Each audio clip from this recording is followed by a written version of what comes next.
What's up, good people? Happy birthday, my love. Thank you. You know, I just really need to start by saying I am so grateful to your mama and PB that you were born. Yeah. I am. Yeah. Because you are the light of my life. You're my everything. Yeah. And I mean that sincerely. I know you do. I'm and grateful. I appreciate it. Y'all, please say happy birthday to the best man you will ever have the pleasure of getting to know. Because he truly is. I appreciate that. What's up, Hills and Horn? Okay. We got a hot sizzler one today, man. We got some interesting questions that came in, and I was the paper hot day. I was just kind of impressed that people felt comfortable enough to open up and ask some really good questions to really get some understanding and direction in what they're doing in their lives. Yeah. So, that was real cool. I'm proud that you were able to make them feel that comfortable. I am too. Oh, and before I get too deep into it, I do want to shout out Barnes Ridge Development. Yes. Mojo Marketing. Mount Zion. I'm thinking about St. Mark at home in Little Rock. So Mount Zion Church for having us yesterday. Man, if y'all were not at the event yesterday, you missed an incredible day of learning about building wealth in our communities, ways to buy homes in our community, health, mental health resources that are available. And of course, Corey and I were there to talk about love, our favorite subject. And hopefully helping people build those relationships a lot stronger than they may have been, or just clarifying, making people say, you know what, we're on the right path, we're doing it the right way. So again, to every single person that was on that panel or on those panels, it was several throughout the day. To our family who came out to support us, Mama Shirley, it meant the world to us for you to be there. You are my mama in love. You have such a special place in my heart. And to Yolanda and Derek for being there. So, okay. Also, Corey Bill and all the I Am Black Men, that whole coalition, Dwayne Crockett, that whole group for supporting. Keena Sadler, heck, who else? Kim Page. Yeah, Kim and Page.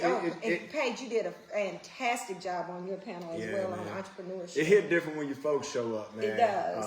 And we're just so appreciative of all that love that was shared. And, it just motivated us. And, when you got your family in the building, you feel like you can do anything. Yeah. But when I got you on the panel with me, I know I can do anything. Oh, baby, thank you. So it's just real dope. Thank you, Mama, for my birthday wishes. So, baby, let's jump in this. You know what I'm saying? I think we got quite a bit to cover, and I think it's going to be an exciting episode today to really hear about what we've been able to kind of really go over and get some clarity while we were studying this subject about, what we're about to dive into. So I'm pretty excited about it. I am too. So I posted earlier in a couple of the groups that we follow, and so hopefully some of you guys were able to come over here and join us today. Come on in. Come on in, and of course you can go back and watch full episodes on YouTube. They're posted after each Sunday night after we go live. But tonight we're going to talk about ethical non-monogamy. Ooh. We hit y'all with that one. Y'all thought we were going to talk about something else. How you love each other, pillow talk. No. Today we're going in talking about ethical non-monogamy. And it sounds so wrong, but it's so right. All right? And it's so accurate with what we find ourselves doing a lot of times, because we don't want to tell everybody our business, right? But your business is your business, and you need to handle your business in your household. Yeah. Right? Your relationship is your relationship. And we say all the time, there's no such thing as a cookie-cutter relationship. Okay? Whatever your agreement is in your household, with you and yours, that is your agreement. Okay? And it's up to you to follow the rules. It is. So the first thing we want to do is explain what we mean when we say ethical non-monogamy. Don't give it to them, baby. They already think I'm nasty. So, first of all, I need to clarify and say that it is very few people on earth who are monogamous. Man, ain't no penguins out here on earth. When I say monogamous, I mean that typically, well, what are you doing? I gotta brighten the screen up. I can't see the questions. Okay. I'm sorry. Oh my gosh. So when we're talking about monogamy, most people are not monogamous that we encounter because monogamy means one partner for life. That means you did not date anybody else, that you did not have relations with anybody but one person for the entirety of your life. And we know that ain't y'all story. At a time, right? We know that ain't y'all story. And most people feel like monogamy is one at a time. That's not the definition of monogamy. The definition of monogamy is one person for a lifetime. So let's start there. Oh, we're going to argue, so we know we're going to have some people going to argue. Yeah. That's cool. Okay, well, I mean, you can, but that's the definition. It is what it is. Now, what people may do is practice monogamy, right? You probably are not monogamous, but you practice monogamy, which means that you have made a choice in your relationship to be with one person for the duration of your relationship, however long or short it may be. That's where you stand. And that's fine. That is the relationship model that has been the foundation of relationships for years. That is the accepted default setting for most people. Right. That if we get married, if we are in a relationship, it's going to be me and you. Oh, baby. Right. That's what people think. But that's not what always happens. Nope. Okay? And so, because for me, I believe that one of the biggest issues of infidelity and betrayal is the lie. We wanted to talk about ways that people are in those type of relationships that they figured out a way to make it work for them without the act of betrayal, without the act of deceit. So this is not to tell anybody you should be open or poly or monogamous or any kind of relationship that may exist out there. Right. What we hope to do is kind of take the veil off of it so that you guys can just understand how many different relationship models there are out there. And as relationship coaches, it would be, we would be remiss if we didn't. I mean, we do what we do, and we want to make sure that you guys have all the information. So, let's get into it. Come on with it. All right. So, how would you say that most people, in your opinion, and then I'll give my opinion, end up in, I'm not going to say ethical yet. We'll get to ethical. Non-monogamous situationships that they may or may not have been a part of or understood that that's what they were in. How does that happen? Because we lie going into it. Okay. That's just, boom. We lie right at the jump, right? We don't know how to hold those conversations yet. Or ever. Right. Right? For one, we know who we are, but we don't know how to express that to somebody we're interested in. Okay. We get into the relationship, and a lot of times we're trying to do the right thing, right? We're trying to make sure we're staying within the boundaries of the relationship. But when you start to the real you starts to surface, then now it's a secret. Now you're trying to hide your truth. Right? Now you're trying to make sure that you don't make an interruption or get found out, for lack of better words, right? So typically, the lie is the start of it all. Right? Because we knew who we were going into it. We always try to make sure that we're protecting the foundation, but the best way to protect the foundation is by being honest up front and saying, hey, I struggle with, or these are some things that I've been prone to do. These are things that, I haven't been able to master and conquer just yet in my life. Or these are things that I like to do. Right. These are things that I succumb to because I find great pleasure in it. Man, I enjoy these things. Right. So we don't come in being completely transparent or being our authentic selves, in my opinion. Okay. One thing that I want to say before I even get going on my opinion of it is that this is not a man thing and it's not a woman thing. Both genders, this is a we thing, and both men and women can be with partners that have mismatched libidos, or there are things that they're not into, or whatever the case may be, that might cause a person to feel like, okay, we need to figure out a way to do something else. In my opinion, I do agree with you in what you said. Most people will lie straight out the gate. They don't want to talk about it. They don't want to say that that's who they are. I will also say that sometimes people don't believe that that is who they are. True. You might have a person who thinks, well, I'm doing this because I'm sowing my oats. Or I'm doing this because I'm having my hot girl summer. But that's not really not really who I am. And once I find the person that I want to be with, then that's going to magically shift everything that I've been doing for the last 15 years. And now I'm going to be this thing. Not to say that that can't happen, but I do wonder how often people get into those situations or get into a relationship and they don't know yet, or they haven't come to terms with who they may be. Right.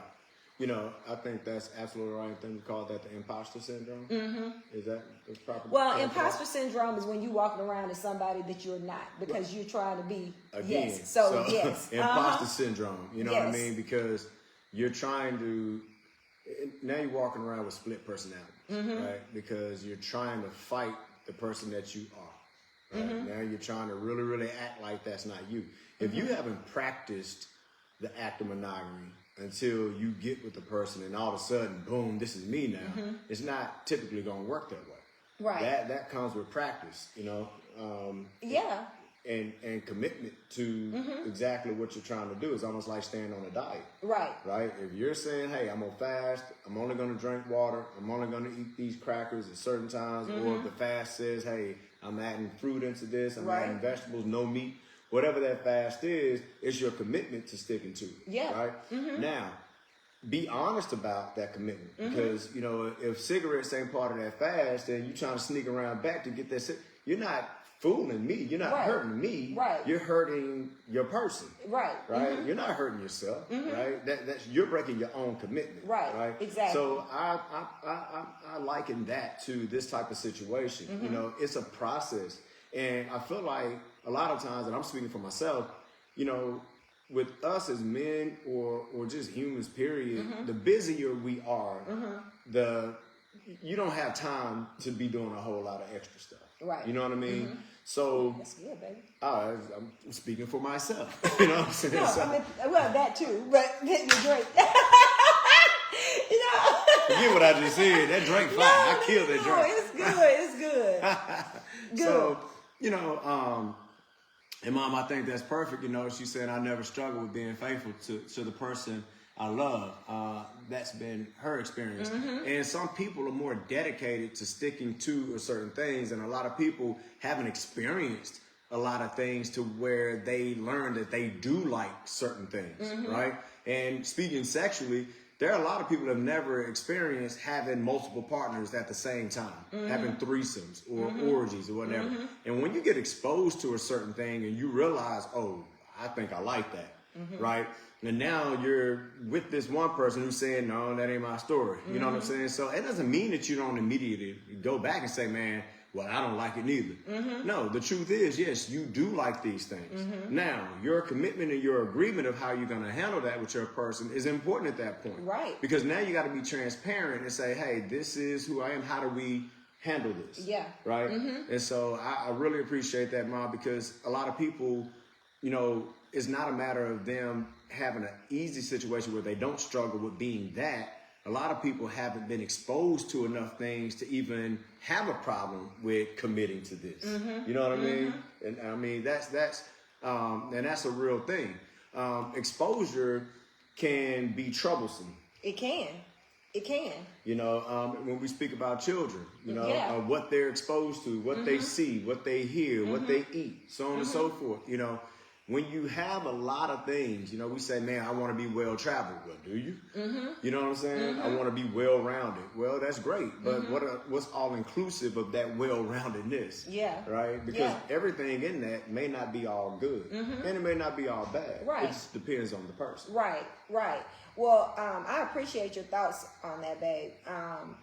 One thing that I want to make sure that we get into is the idea of what ethical non-monogamy is. Okay? Break it down. So we've talked about what monogamy is and what infidelity is and what betrayal is. You know, we've kind of covered that a little bit. I didn't cover it a lot because we've talked about it before on previous shows. And so hopefully, you know, you guys have been watching us long enough to understand what we mean when we say those things. Ethical non-monogamy, if you take just the word ethical out, if you are being ethical, that means you're being honest, you're being thoughtful, you're being careful, you're being considerate of agreements that have been made. That's what ethical means to me. That's my definition of ethical. Okay? Non means not, of course, and then you got monogamy. So I am going to be a good person that may not be with one person. That's what that means. Ethical non-monogamy. Now, there are a lot of people who feel like, well, those things can't live in the same house. Two things can be true at the same time. How is that possible? That can't be true, right? Well, it can, and it can for a lot of people who are out here when they are being honest.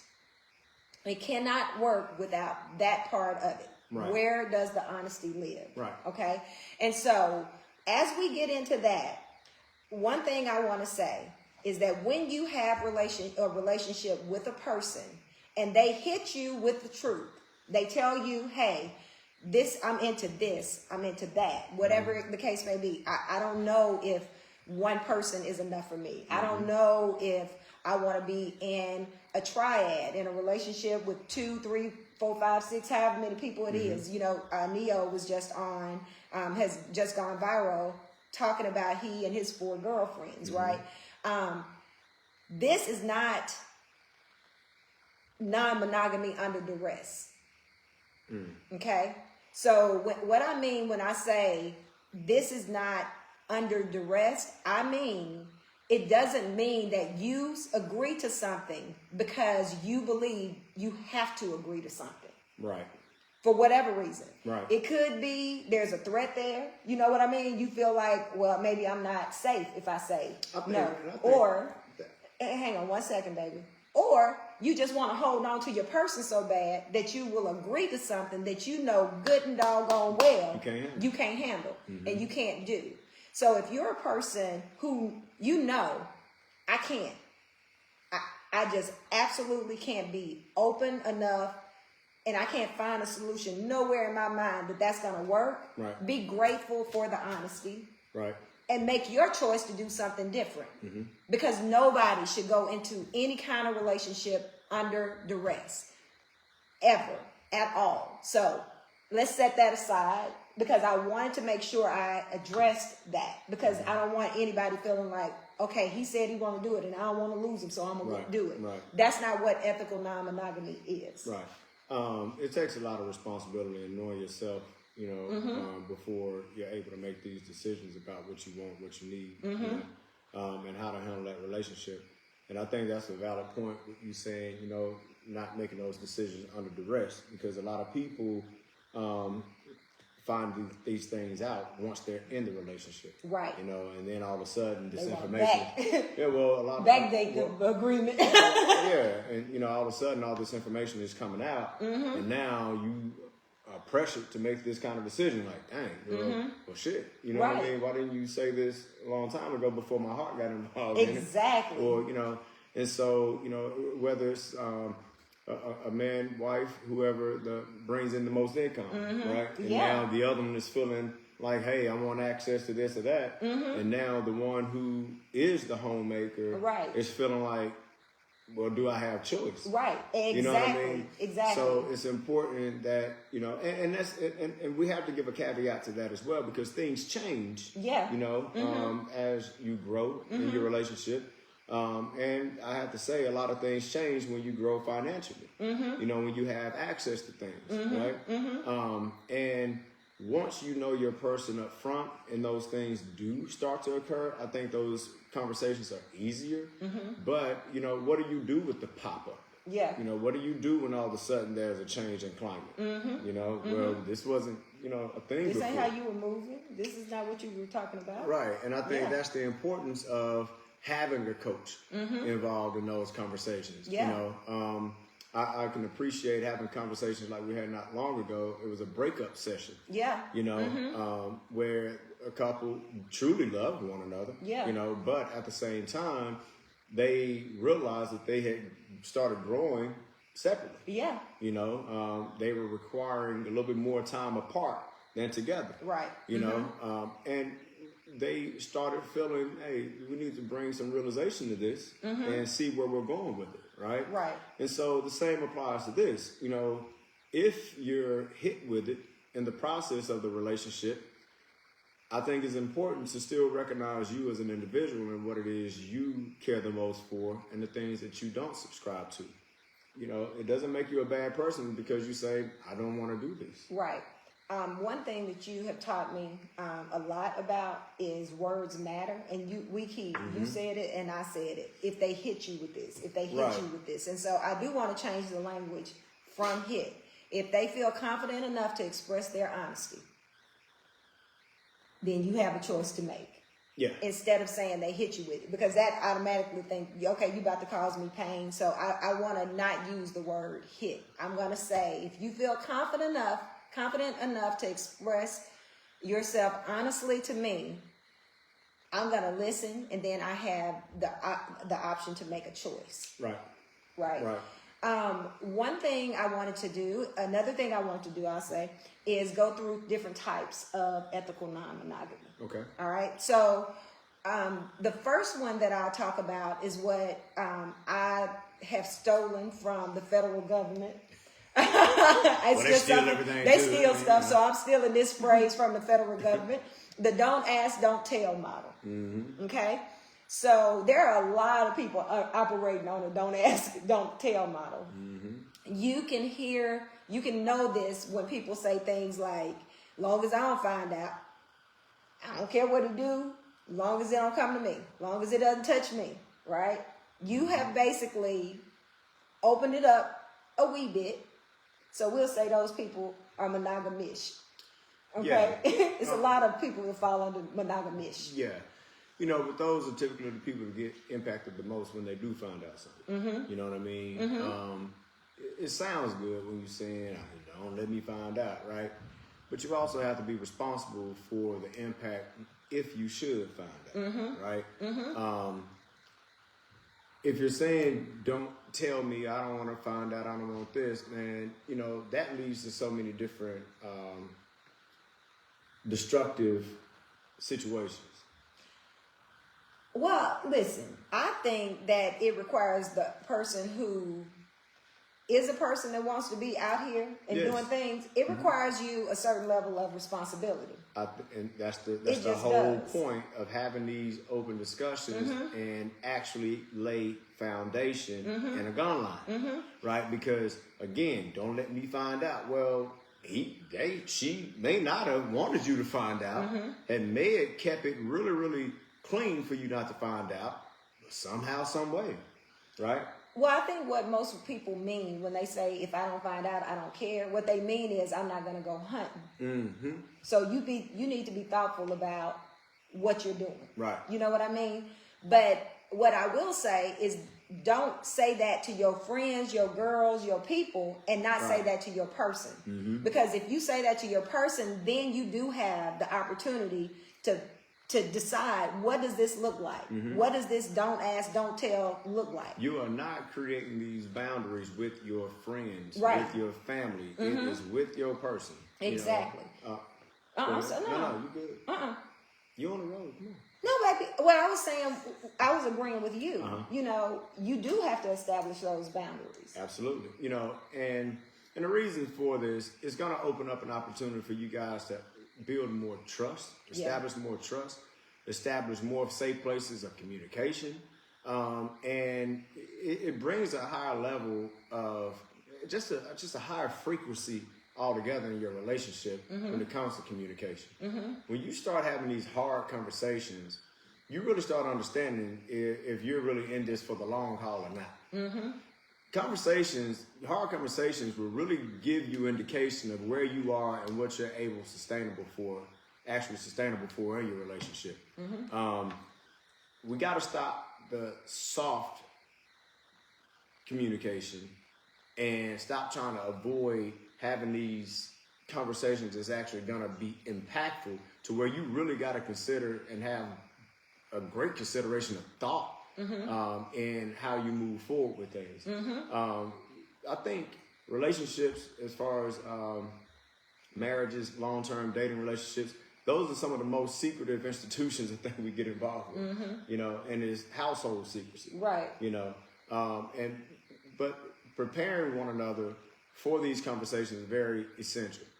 And I can't stress enough coaching, because a lot of times it is a hard situation to approach these conversations or be able to, bring your person to the light. And it's important for you to have someone that can actually institute a safe ground, a safe space for you. Yeah. And we don't think about those things. But anyway. So DADT. Don't ask, don't tell. Here she go with an acronym, right. DADT. DADT, that's the first type. That is the first type of ethical non-monogamy to a certain degree. The second one is sort of DADT too. Okay. Sort of DAD2. It's DAD2. Okay, so DAD2 is basically you having a conversation with your person about DADT. So you would say to a person, hey, listen, this is what I want. These are, and your person has a chance to say, okay, these are the terms of agreement that I need. So in my terms of agreement, I need this. Everybody's terms are different. So I'm just throwing out examples of what it could be. I don't want you to deal with nobody in the city we live in. I owe you some money then, player. Hey, my daddy used to say, you got to pay to fly. That could be one of the things. It can be any number of things. Don't deal with people I know. Don't deal with people in our circle. Don't deal with people at the church. It could be anything. And I need to know who it is. Okay? I need to know who it is because I don't want to be surprised by anything, but I don't want to know nothing else, right? I just need to know because I don't want nobody running up on me, right? Men or women. That's what a man who is going to go out or a woman who's going to go out and do something different, you need to respect whatever those DAT rules are, those boundaries, okay? So that's a kind of a DADT2. All right, part two. The third type is an open relationship. Okay. Now, I feel like that is one of the most stressful kind of things that a person could possibly be in. Yeah. Because in an open relationship, that means y'all both have decided we're in this committed relationship, but we gonna both be out here in these streets. Or one. It could be one person in the relationship that's out and about. Talk about that. Oh, you're going to throw the ball over here. I am. Catching it. I talked about the ADT. You okay? You in the end zone, right?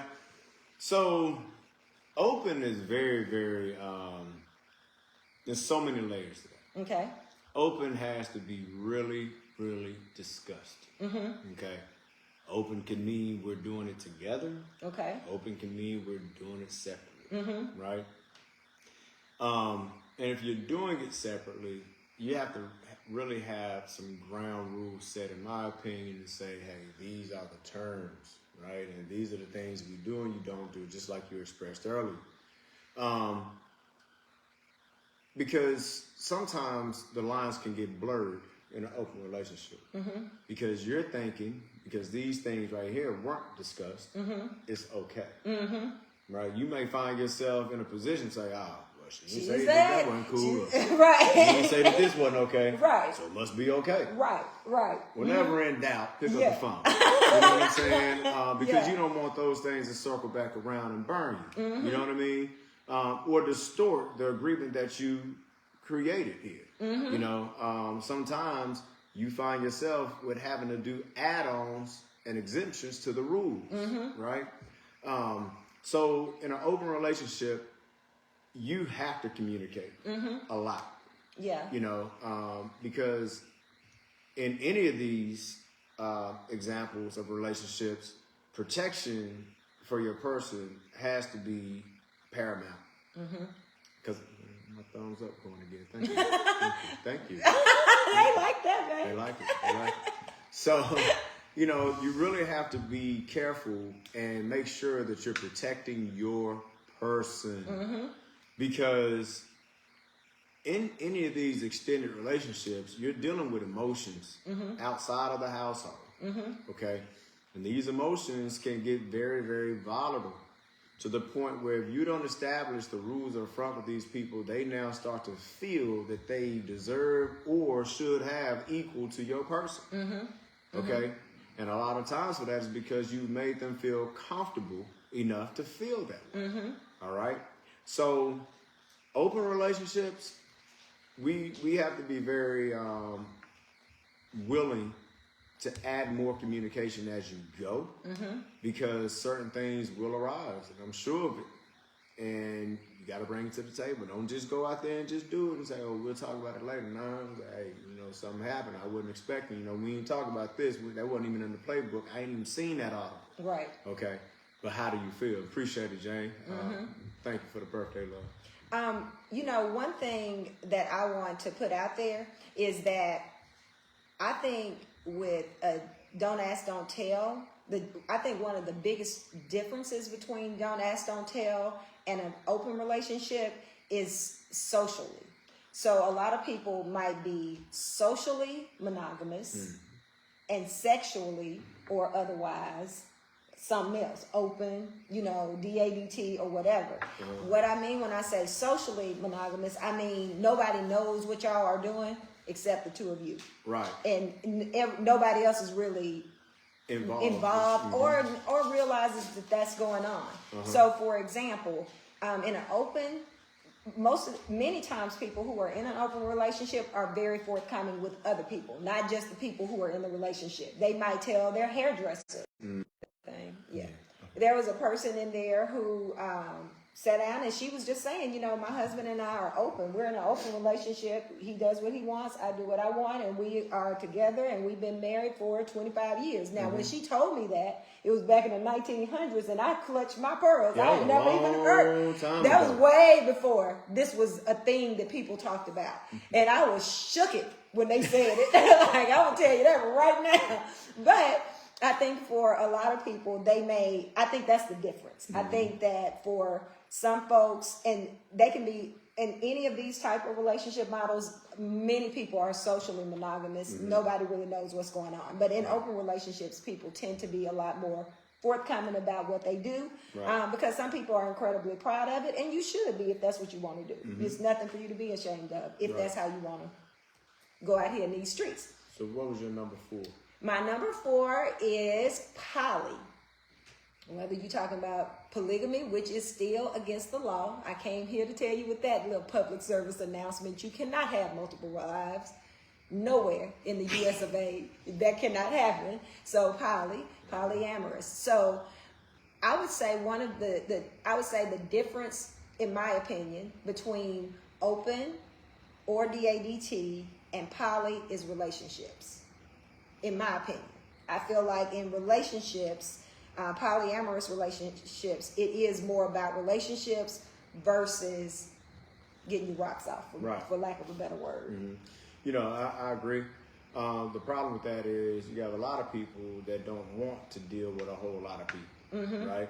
So regardless to if you decided that you're going to deal with one person or many people, you know, I don't think being able to separate the relationship part of it is actually something that they could achieve, because the more time you spend with somebody, the more you're gonna feel something for them. Now, the rules can still be set. They know that this, but you're gonna have some kind of feeling for that person, period. Well, I think that, to me, the difference is you may have a feeling, but if you have a relationship, that means that you will refer to that person as your girlfriend. That person will refer to you as their boyfriend. Like, that's how you live. To me, that's what polyamory is. We out We all going out. We go together. We go together. Tell them. All of us go together. So what Neo doing, they go together. They go together, right? So to me, that's how I would describe polyamory. Because even if you do have a sexual relationship with somebody, they know you don't go it's together. a sexual relationship. They know you don't go together, right? So to me, that's the difference. And I think those things need to be well explained, you know, because you have people out here that will run with that and say, "Oh, we go together," right? And that's not the story, right? But in their head, we go together. So with things like that, that could turn out to be destructive to your relationship. You gotta nip it in the bud. You gotta start making some clips and trims. You know what I mean? Because people aren't respecting the boundaries that have been established, right? And if you've established it well, that means you have to be the referee in all of those relationships. So if you ain't throwing the flag and ejecting them out of the game, then whatever happens to your relationship, whatever interruptions happen, that's on you, and you got to own that. But see, to me, I think that goes back to an open or DADT relationship, and I still don't see that as poly. I don't see you needing to manage those expectations in polyamory, but I do think that because of the honesty that's supposed to exist in a polyamorous relationship, because y'all do go together. If it's a polyamorous if it's a poly, but a DADT and a DADTT, right. But what I'm saying is that's what we were talking about, polyamory, and so those type of things, it's not the same dynamic. True, because you don't have to manage expectations. So forgive me. Let me correct. If you in a DAT or DATT, right, they can't call you they man, or they can't say that that's my woman. Right. That's your situation, whatever it is, right? Okay, but polyamory is a relationship. Y'all go together, right? Y'all go together. And if anybody thinks that they're in a poly relationship, they probably need to be clarified. That ain't what that is. You know, they're in more of something else, right? Okay, but they in their head with something. But in a polyamorous relationship, even when everybody knows, everybody go together, there are still some dynamics that you need to be thoughtful about, right? Most of the time, there's always going to be a hierarchy, some kind of way. There should be a hierarchy. Well, you know, sometimes people don't want it first? to be. That should be, but you know, people don't. That's where you're gonna get your fights. You're gonna get your arguments. Well, you won't let me have my little 4-6 people in my life. You know I'm what sorry. I'm saying? That ain't. You know, I won't. No. I mean, you taller than all of them. No. I mean, don't that stand for something? No, I don't. Tanya. No. Tahada. Whatever the name is. Tanya Tahada. Okay. Anyway. My little boo. So. You better be glad. I got witnesses right here. She can't jump on me right now. I got all these eyes on her. But if you are in those relationships, you know, those can be all different types of relationships. I've seen things where the husband may have a girlfriend, the wife may have a boyfriend. They all go out together. I don't think it's legitimately a boyfriend or a girlfriend if they ain't paying no bill. You got to pay something around here.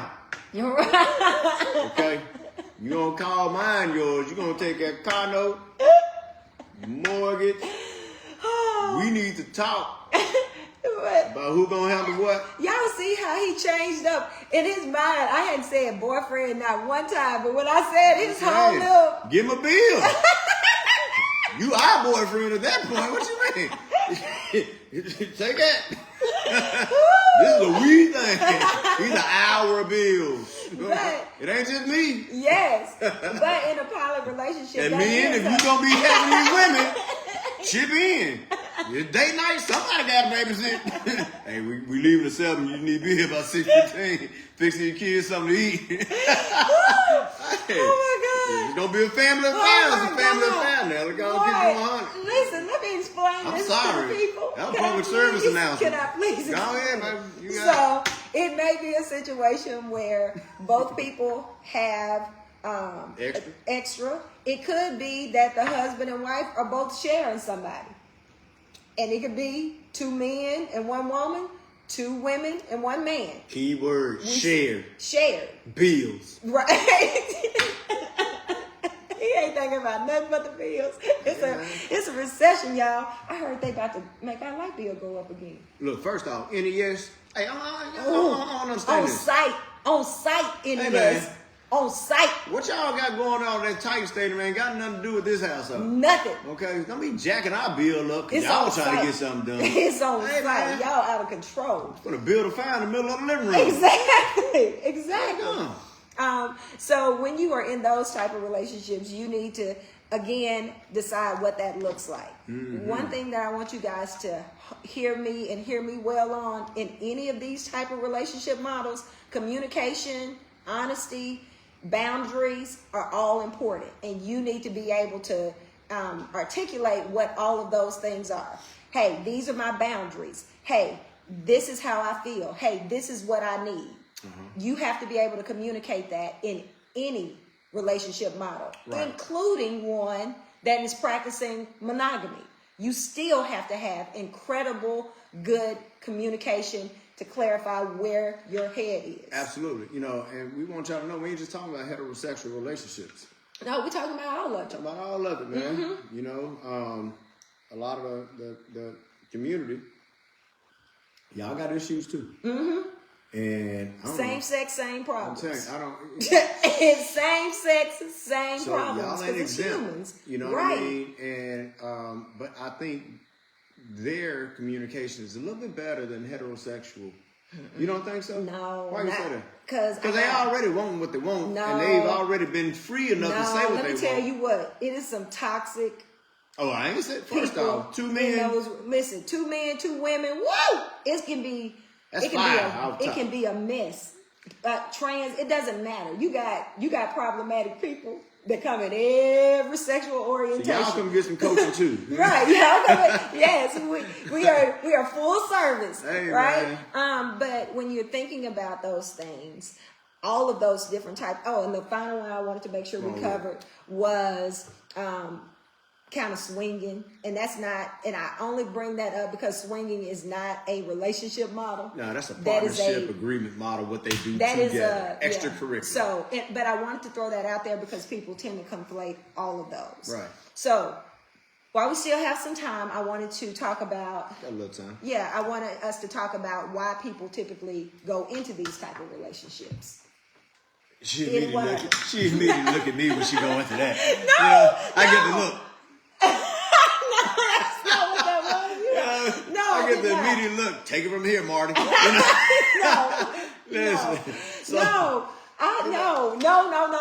So I think a lot of. So ask your question again, so I can come in here cute. Come in here the right way. Come on with it. I'm coming. All right. So pause. What is pause? I can give reasons too, but I'm just saying. What are some of the reasons that people go into these types of relationships? They've been accustomed to doing it before. Mm-hmm. They've been exposed to it. They realize that they're in a position to where they're wanting to experience more. Mm-hmm. Some people are just curious by nature. Mm-hmm. And so they start to explore. Now, one of the things I know with a lot of women, a lot of guys too, y'all talk, right? Talking to your boys. And then don't let one of your boys say, man, shoot, man, you know what I'm saying, about 3 or 4 of them the other night, you know what I'm saying, man, it was crazy, man, you know, just swinging out the monkey balls. Well, what happens, man, you around, you listening to this, and you thinking in your mind, you said 4 of them? That's 8 set of titties. Right. 8 titties. You know what I'm saying? So you thinking, well, what that be like? Right. You know what I'm saying? So curiosity starts to brew, right? Same thing with women. Y'all can be in there talking about some things. Girl, he brought this thing over. I ain't never seen nothing like that, you know? Right. You thinking in your head, ain't never seen nothing like that neither. Mm-hmm. So curiosity starts to happen, right? Mm-hmm. And I mean, we're all human, right? And we don't think the same all the time. Mm-hmm. So those are reasons that I think, you know, brings in these type of situations, you know. Okay. I think those are really good reasons. Uh-oh, he's finna hit me with something. No. Y'all, I got to tell you. Flat out nasty. That's your problem. Let me tell you. My husband said I'll ask him his opinion, and then I'll pull out data and say, no, none of that is right. Nope. But no, not you tell what it mathing up in here. No, I'm not doing that tonight. what I will say is the reasons why I think sometimes people end up in those type of relationships is because, number one, I say it often and I will say it again, mismatched libidos. Yes. Right? Well, that's one reason. That's one reason. Y'all's libido is off. One person wanted a lot, another person doesn't want it at all. Loss of sex drive altogether. Like you don't want it anymore. Another reason is because you have a really, really good relationship, but you're just not sexually compatible anymore. So you best friends, raising your kids, everything good. Help is another reason why I think people might end up in these types of relationships. So when I get old, well, you might get old before me. I will get old before let me you. just say it. Let me put it out there for the people. I need protection. No, let me finish. Okay, go ahead. Let me circle back around.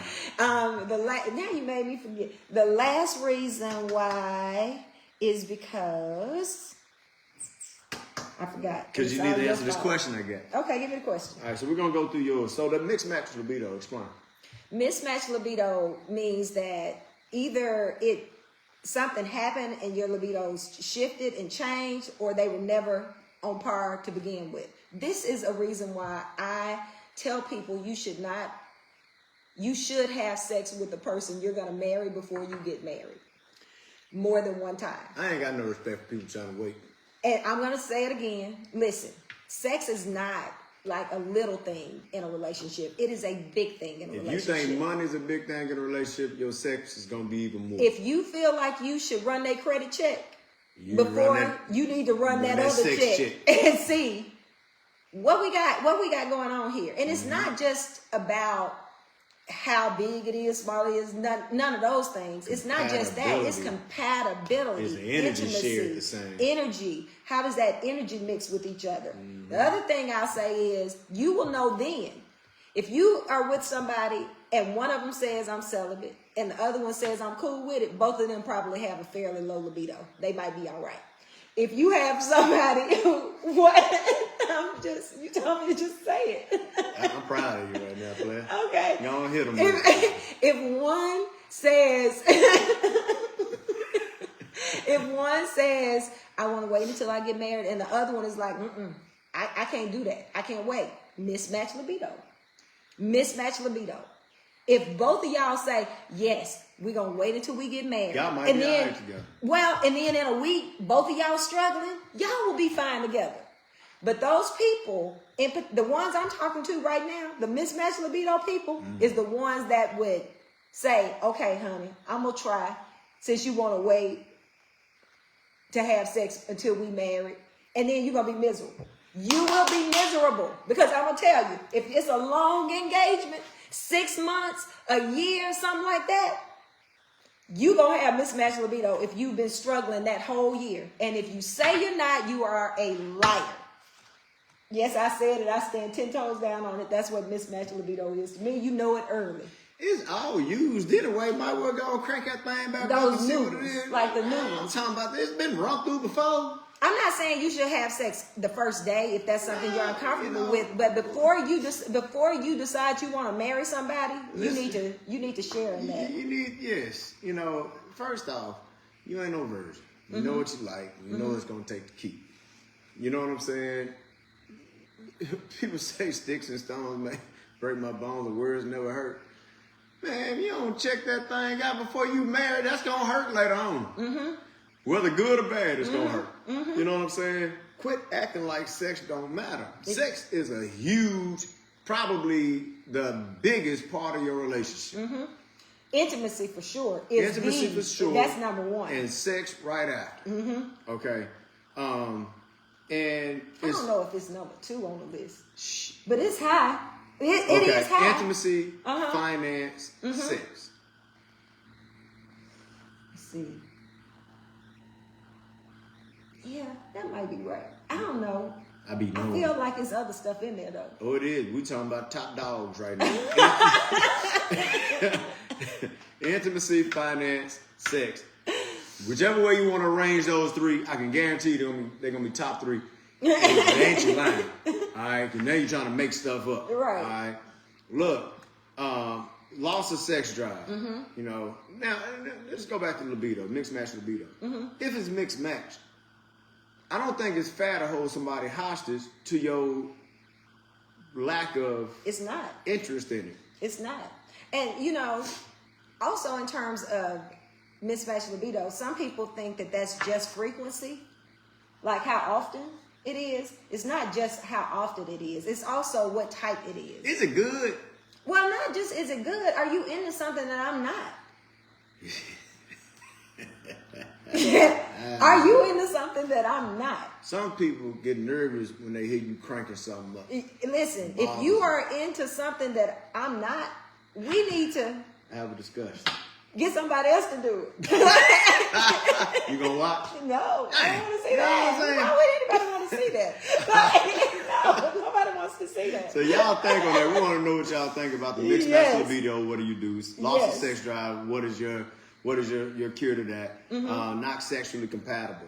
What's the cure to that? And health. What's the cure? We want to jump into these questions. We got some hot ones today. Okay. So go ahead, babe. You start because I'll be reading the whole question. Questions. Yeah. Okay. All right. So our first caller says, a little time. All right. Hey, Corey and Mia. I've been a fan of y'all's for as long as y'all has been out. That's sweet. That's pretty sweet. I'm currently in a committed relationship, but I recently discovered that my partner has been unfaithful. We've been trying to work through it, but I'm struggling with feelings of betrayal. How do I rebuild trust while still addressing my own needs? Okay. Good. All right. So the first thing is you have had to deal with the blow of betrayal, and I'm so sorry. I'm so sorry you had to have that experience, and I sincerely mean that. It's hard to rebuild trust after betrayal of any kind. One of the things that I will say that you should do is be patient with yourself, and you should really be talkative and honest and express what you're feeling. I would recommend coaching, and I would recommend therapy. I also would say those feelings of betrayal, if you stay, sometimes it can make you very suspicious of any kind of activity. And you know what? You're well within your right to feel that way.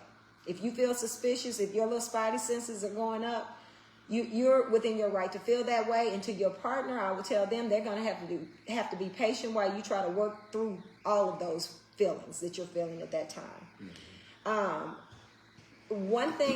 The other thing that I would suggest is if you are making the decision that you want that relationship to continue, you both need to go through therapy and counseling. And he's not going to tell you this. He's going to tell you he's never going to do that again. He probably ain't telling you the truth. He's telling you the truth for right now. He's telling you the truth until he can buy himself some time to figure out another way, or he really believes that he can. But if he does it, the probability of him doing it again is quite high. That's just what it is. Now, what you can do is decide if you can deal with that or not, with that reality, with the reality of he might do this again and again and again and again and again. And if you can't deal with that, then I would tell you to walk away. I would tell you to walk away. If you think that you can, and y'all can figure out a way to work through it and come to some sort of negotiation that works for you, that you can sleep good at night, and that's not disruptive to your house, your home, your peace, then you negotiate that together, and you know how to reach us. We're here to help you get through that. You already knew. You should have asked when you were feeling that energy. That's good. And you should be ready for whatever happens next. First off, ladies and gentlemen, we have this thing called energy and an internal feeling. Gut feeling. When you feel that, that's when you need to start talking if it's a concern. Mm-hmm. If it's not really a concern and you've already made a decision with yourself that you can handle these things, you still need to talk about it. Mm-hmm. Okay?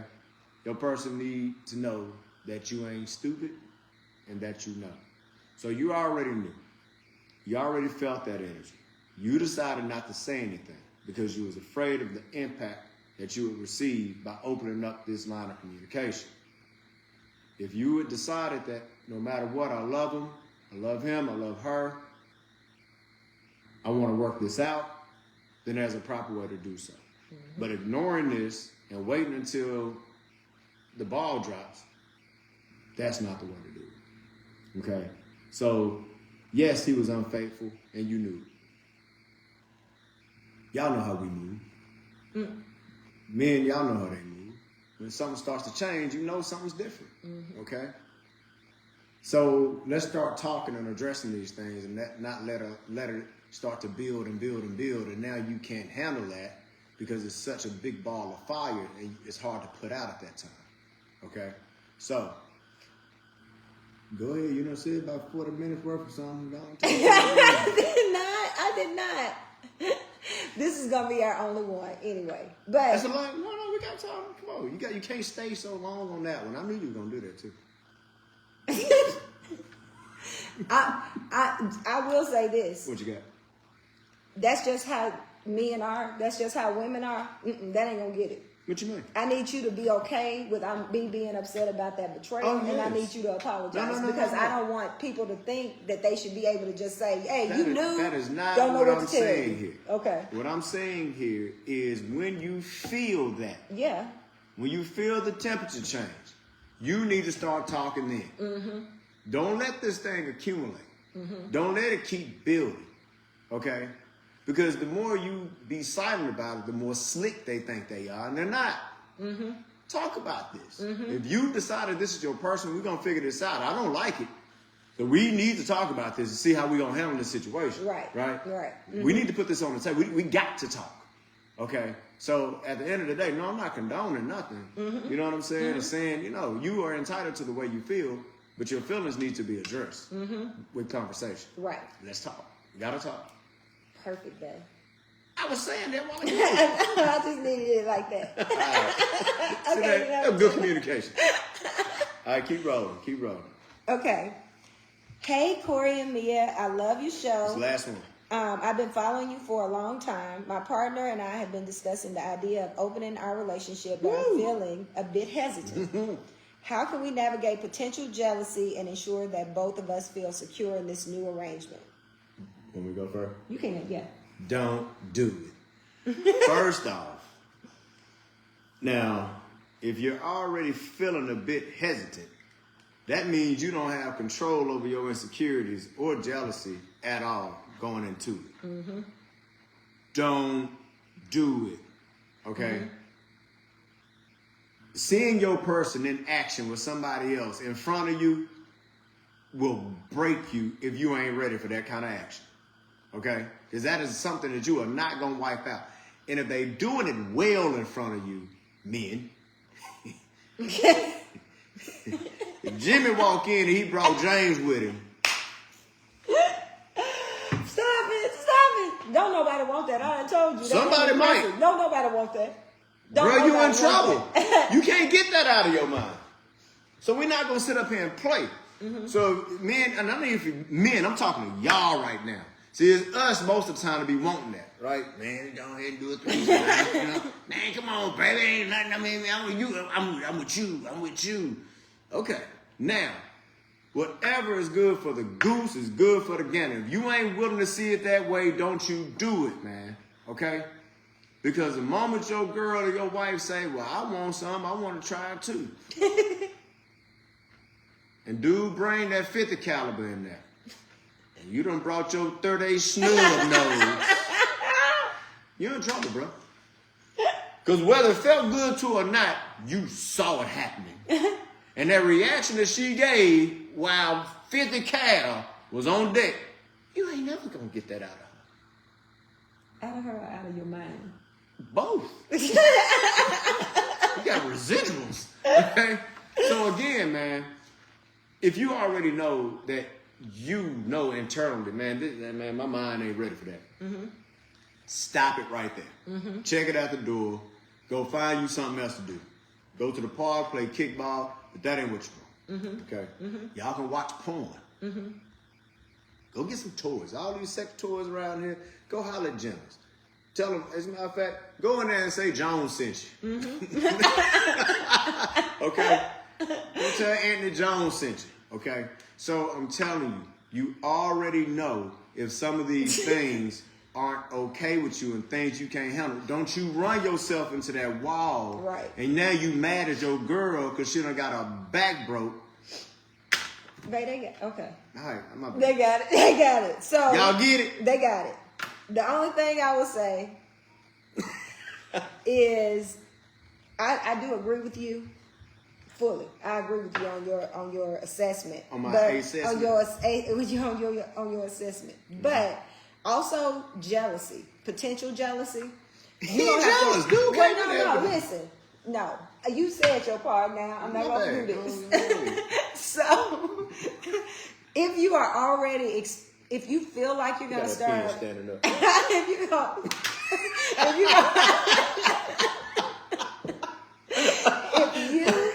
I'm going to get you. If you are going to already start feeling jealous jealousy, don't do it all together. Because, order something else. If you see somebody checking out your person and you feel a way about it, just normal life, regular life, y'all out to eat, and you noticing people noticing them, and you feel a way about it, that tell you right there, you ain't cut out for that. You're not. You are not ready for Pornhub. I'm mad at that. State of Tennessee, I need y'all to get that together. My bad, I'm sorry. Stay on task. I'm here. All right, listen. If you have not already... I'm about to wrap it up. Okay. So if make sure y'all wrapping it up doing all that too. Please, please. Planned Parenthood has it for free. No, I'm giving a PSA. Oh, that's right. Planned and they got lube. They got it all for free. So there is no excuse for you not to be safe. They got all the condoms, all the sizes, all the lube. They got the new lube. So to the people who have ordered our book, Audacious Intimacy, the 30-Day Guide, thank you. We sold so many books yesterday. It was cool. It was super cool. We got to meet a lot of people, sign them. To those folks who came by, we appreciate you. We love you. Thank you for tuning in today if you decided to do it. Please make sure that you go like, follow, share on all the platforms, Facebook, YouTube, LinkedIn now. TikTok, everywhere. Love Jones Coaching. And we finna start putting this merch out there, so y'all gotta check the merch. We are. If you feel like you and your partner or you individually could use some help, some support, especially on this topic of bringing somebody else in your relationship, we got something for y'all. Right. 50 cal. So, if you are interested in booking time with us, please go to www.lovejonescoaching.com. Make sure that you buy the book. It is on Amazon. Just search Audacious Intimacy, or you can find that book online as well. Please log in, follow us to find out when our next events are happening, where we're going to be speaking and things like that. And shout out again to Mount Zion, Mojo, the Love and Legacy, man. It was an honor. We look forward to doing that again, man. So peace, love, and blessings to all of y'all. Yeah. All right. Oh, y'all ain't checked out a new hairdo out. Y'all I got a little cut. All right, family. We'll hang on. Can y'all stick with us for just a little bit longer? Just a little bit longer. Okay, Miles, Kobe, Carly, y'all can come down now. What you doing? Cause they ain't heard nothing you said.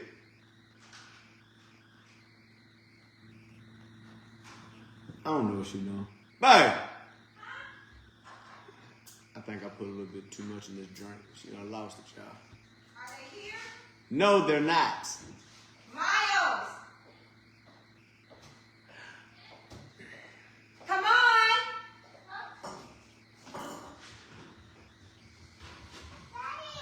Come on! Hold on! Can I get the candles? Oh my